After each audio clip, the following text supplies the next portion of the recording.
Welcome, my friends. It's another Sunday, and I've got a question for you. Susan Lazar Hart here, your transformational mindset coach, creator of Fearless Women Rising, and asking you to join me in rising up with this question.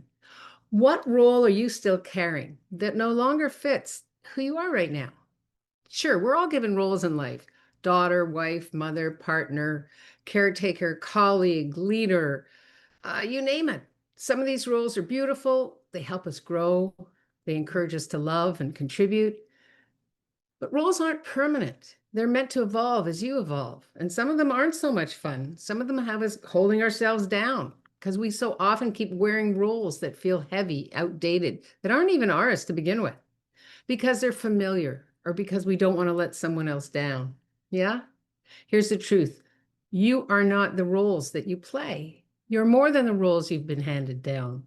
How many times have you said yes because it was expected, not because it was aligned with your soul's calling? How many times have you stayed quiet because you know it's not your role, but you're saying, I'll do it anyway, or you don't want to let someone down? Yeah.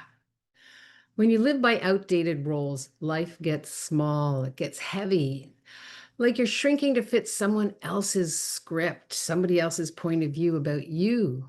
The good news is you can rewrite the script any moment you choose. You can take off the mask, peel back the layers, and to rediscover you, the woman underneath all of those expectations. So let's start with 3 bold questions. Now, put this on pause, grab a journal, come on back.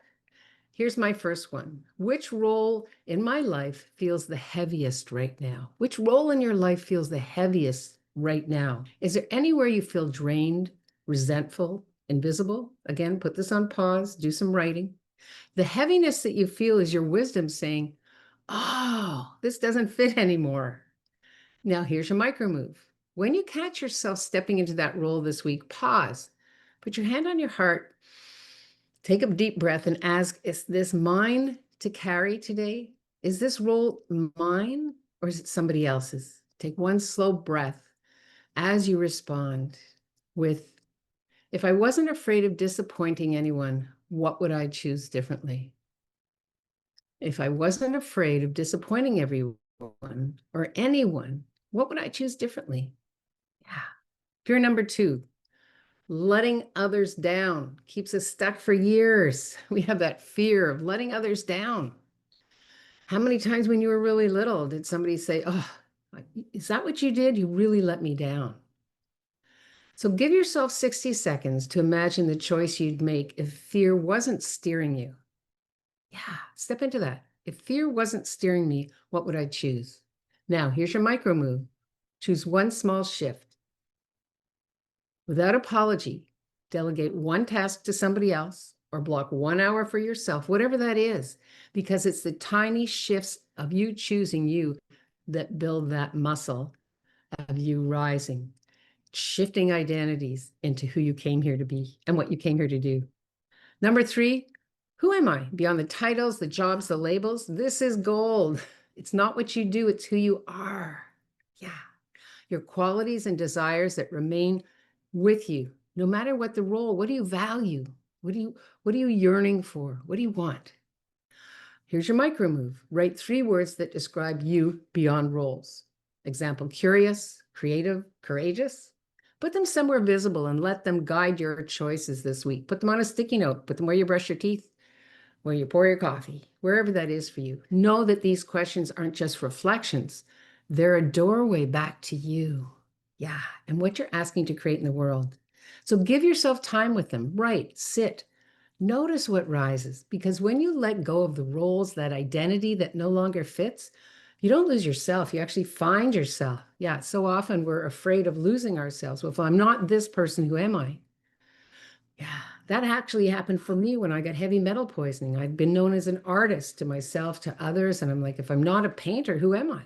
And then when I let that go, I realized I had a myriad of other interests, other skills, other capacities, and it was all, no matter what I chose and am choosing, it's all about connecting people to themselves, whether through the visual of painting, whether through coaching. Life starts to feel lighter when you're willing to shift identities into who you came here to be and what brings you joy, right? Life starts to feel lighter, truer, and deeply yours again when you're willing to choose. So choose one micro move this week, one breath, one no, and 1 hour for you. Remember, bold living begins in small, intentional steps that say, I'm choosing me. Because when you let go of those roles, your identity shifts. You don't lose yourself, you're home, coming home to you. And that's when life starts to feel bold, aligned, and deeply yours again. And remember, you don't have to do it alone. I'm building a movement of 100 women strong, women who are ready to ditch the roles that no longer fit and rise boldly into the lives they're truly meant to live. So if you're listening to this and thinking, wow, that's me, I'm ready, reach out to me at susan@susanlazarhart.com. Let's get on a call and see if being part of this movement is your next bold step. Because when we rise together. Until next Sunday, let me know what pops. Hit reply, and if you're watching this on our YouTube or in our Facebook, I check in every day.